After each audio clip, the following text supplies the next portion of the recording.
আজকে দুপুরের আয়োজনে করেছিলাম পুঁইশাকের পাকোড়া। এটা এত মজা হয়েছিল, আপনারা যদি একবার না বানিয়ে খান তাহলে বুঝতেই পারবেন না এটা যে কি মজা। ওপর থেকে একদমই ক্রিস্পি আর ভেতরে থাকে ভীষণ জুসি।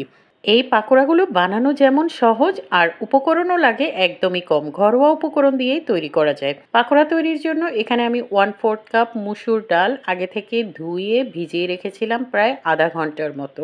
আধা ঘন্টা পর ডালের পানিটা ঝরিয়ে নিয়েছি, তারপর ডালটাকে ব্লেন্ড করে নিয়েছি। ব্লেন্ড করার সময় খুব সামান্য পরিমাণ পানি দিয়ে ব্লেন্ড করেছি আর এরকম থকথকে একটা ডালের পেস্ট তৈরি করে নিয়েছি। ব্লেন্ড করার সময় ডালে খুব সামান্য পরিমাণ পানি দিয়ে পেস্ট করবেন, খুব বেশি পাতলা করা যাবে না। আচ্ছা, পুঁইশাকের পাকোড়া তৈরি করার জন্য এখানে আমি প্রায় 15 থেকে 20টা পুঁইশাকের পাতা নিয়েছি।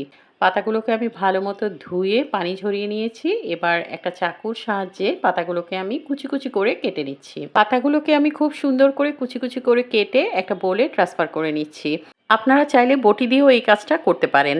আর অবশ্যই পাতাগুলো কুচি করার আগে ভালো মতো ধুয়ে পরিষ্কার করে নেবেন। কেটে নেওয়ার পর কখনোই এই পাতাগুলো ধুতে যাবেন না।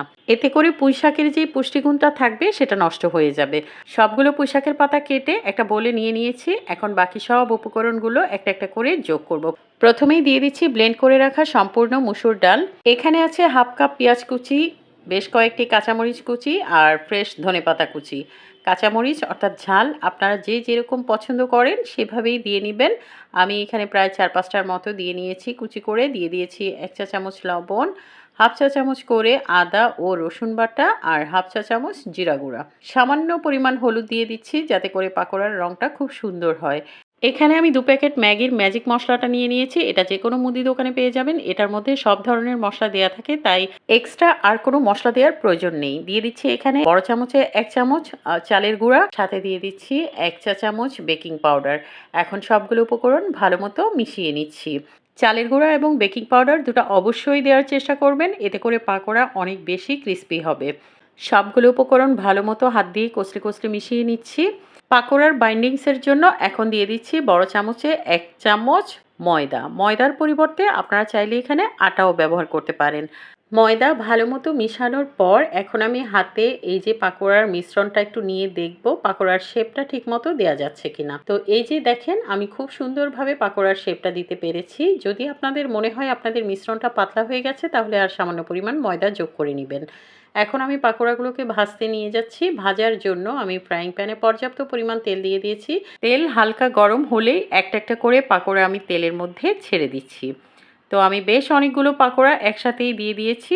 পাকোড়া ভাজার সময় তেল অনেক বেশি গরম করবেন না, এতে করে ওপরের সাইডটা আগেই পুড়ে যাবে আর ভেতরটা কাঁচা থেকে যাবে। অবশ্যই পাকোড়াগুলো ভাজার সময় চুলার আঁচ মিডিয়াম টু লো এর মাঝামাঝি রাখবেন।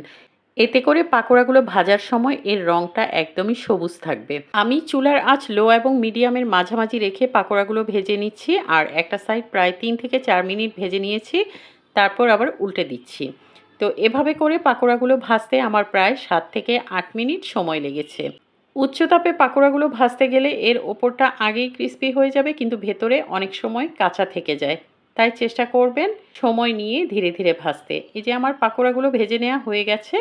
একটা স্ট্রেইনারের সাহায্যে সবগুলো পাকোড়া তেল ঝরিয়ে তুলে আমি একটা কিচেন টিস্যুর ওপর রেখে দিচ্ছি। একইভাবে আমি সবগুলো পাকোড়া ভেজে নিয়েছি। আর আপনারা যদি সবুজ রং করে পাকোড়াগুলো ভাজতে চান তাহলে অবশ্যই চুলার আঁচটা মিডিয়াম এবং লো এর মাঝামাঝি রেখে ভাজতে হবে। সবগুলো পাকোড়া আমার তৈরি হয়ে গেছে। এখন আমি পরিবেশন করব গরম ভাতের সাথে। চাইলে স্ন্যাক্স হিসেবেও যে কোনো ধরনের সসের সাথে পরিবেশন করতে পারেন। দেখলেন তো কত সহজে অল্প কিছু উপকরণ দিয়ে অল্প সময়ে এত সুন্দর ক্রিস্পি পুঁইশাকের পাকোড়াগুলো তৈরি করে নিয়েছি। একটা পাকোড়া আমি আপনাদের ভেঙে দেখাচ্ছি, এর ভেতরটা কতটা জুসি হয়েছে দেখেন। খেতে ভীষণ মজা হয়েছিল। এভাবে হেলদি ওয়েতে ছোট বাচ্চাদের পুঁইশাকের পাকোড়া তৈরি করে খাওয়াতে পারেন। বাচ্চারা বেশ মজা করে খাবে। আজকের রেসিপি যদি ভালো লাগে শেয়ার করবেন। নতুন রেসিপি দেখার জন্য পেজ ফলো করবেন। সবাইকে ধন্যবাদ, ভালো থাকবেন, আল্লাহ হাফেজ।